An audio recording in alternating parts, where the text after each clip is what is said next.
আসসালামু আলাইকুম প্রিয় শিক্ষার্থীরা, আজকে তোমাদের সাথে আলোচনা করব বরিশাল বোর্ড 22 সালে আসা একটি এমসিকিউ নিয়ে। এটা তোমাদের অধ্যায় নাম্বার 7 রাসায়নিক বিক্রিয়া অধ্যায়ের একটা অংশ।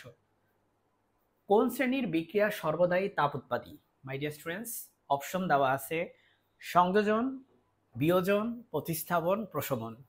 তোমরা জানো যে সবসময় তাপ উৎপাদী বিক্রিয়া হচ্ছে প্রশমন হয়। প্রশমন বিক্রিয়া হচ্ছে অ্যাসিড এবং ক্ষার।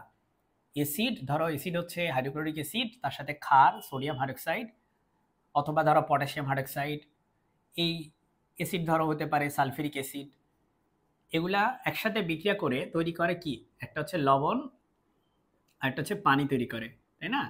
লবণ ও পানি তৈরি করে। এই বিক্রিয়াগুলোতে সবসময় কি তৈরি হয়? লবণ এবং পানি।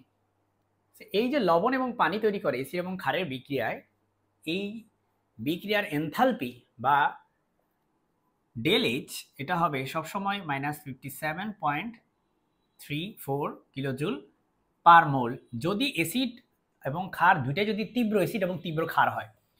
কিন্তু যদি তীব্র অ্যাসিড তীব্র ক্ষার নাও হয়, স্টিল ডেল এইচ এর মান সবসময় ঋণাত্মকই হবে। ডেল এইচ এর মান সবসময় ঋণাত্মকই হবে প্রশমন বিক্রিয়ায়। আর ডেল এইচ ঋণাত্মক যদি হয়, তার মানে সেটা হচ্ছে তাপ উৎপাদী বিক্রিয়া। সোজা কথা, প্রশমন বিক্রিয়ায় সবসময় তাপ উৎপন্ন হয়, এটা তোমরা মাথায় রাখবা। আমার চ্যানেলটি সাবস্ক্রাইব করে রাখলে ইনশাআল্লাহ তোমরা উপকৃত হবা, কারণ আমার চ্যানেলে তোমাদের SSC chemistry, physics, math, ion math এই সবগুলো সাবজেক্টে আমি ধারাবাহিকভাবে ভিডিও দিয়ে যাচ্ছি প্লেলিস্ট আকারে। আসসালামু আলাইকুম।